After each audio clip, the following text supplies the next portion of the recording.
আপনারা দেখেছেন এই দেশে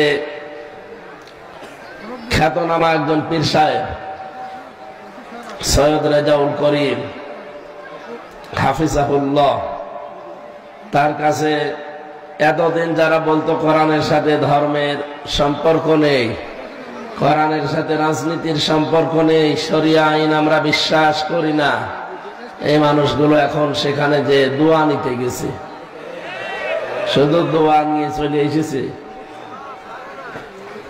10টা শর্ত দিয়েছিল যেগুলো এদেশের একামতে দিন ইসলামী আন্দোলনের লোকেরা দিয়ে থাকে, সেই 10টা শর্ত তিনি পূরণ করে লিখিত সই দিয়ে এসেছেন।